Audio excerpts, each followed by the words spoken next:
আয়গুলো আসে আমাদের দলের নেতাকর্মীরা, আমরা আমাদের পদ অনুযায়ী চাঁদার হার নির্ধারিত আছে, সেই চাঁদা আমরা দলে জমা দিই। প্লাস আমাদের দলে যখন নির্বাচন আসে তখন মনোনয়ন ফর্ম বিক্রি হয়, অনেক ফর্ম বিক্রি হয়, সেই ফর্ম বিক্রির টাকাও আসে। অনেক সময় দেখা যায় যারা দলে আছেন, বড় বড় ব্যবসায়ী আছেন, কিংবা হয়তো শিল্পপতি আছেন, কিংবা দলে যারা প্রফেশনালি খুব ভালো করছেন, ডাক্তার আছেন, লয়ার আছেন, তারা দলের কোনো একটা প্রোগ্রাম স্পন্সর করেন। এবং ঢাকার বাইরে আমাদের যে প্রোগ্রামগুলো হয়, যেহেতু গত 17 বছর তো আমি বিরোধী দলের রাজনীতি করেছি, সো আমার নিজের চোখে যেটা আমি দেখেছি, আমি বাংলাদেশে প্রায় সবগুলো বিভাগই দলের কাজে আমাকে যেতে হয়েছে, প্রত্যেকটা বিভাগে। শুধু বোধহয় ফরিদপুরে আমার যাওয়া হয়নি দলের কাজে, এর বাইরে সব বিভাগে আমি গেছি।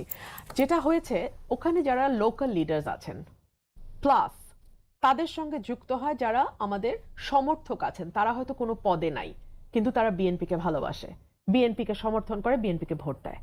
এমন মানুষদের কারো হয়তো হোটেলের ব্যবসা আছে, কেউ হয়তো রিসোর্টের মালিক, কেউ হয়তো একটা বড় বিল্ডিং আছে যেখানে একটা বড় মিটিং আমরা করতে পারি, তারা সেগুলোর ব্যবস্থা করে দেন।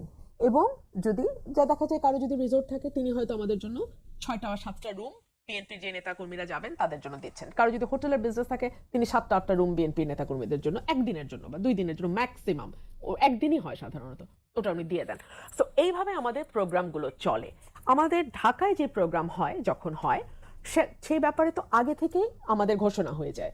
তখন বাংলাদেশের বিভিন্ন জেলা, উপজেলা, ইউনিয়ন থেকে, ওয়ার্ড লেভেল পর্যায়ে থেকে সমর্থক, কর্মী, ভোটার যারা আছেন, তারা নিজ খরচে ঢাকায় আসেন।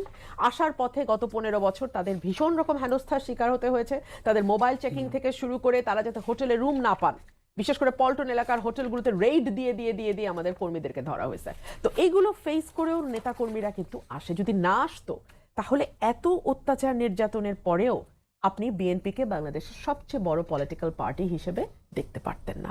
সো মানুষের ভালোবাসা, নেতাকর্মীদের ত্যাগ, নেতাকর্মীদের অবদান, সেটা দিয়েই দলগুলো মূলত চলে। অন্তত বিএনপির ব্যাপারে এটা আমি খুব দৃঢ়তার সঙ্গে বলতে পারি, কারণ আমি এটা দেখেছি।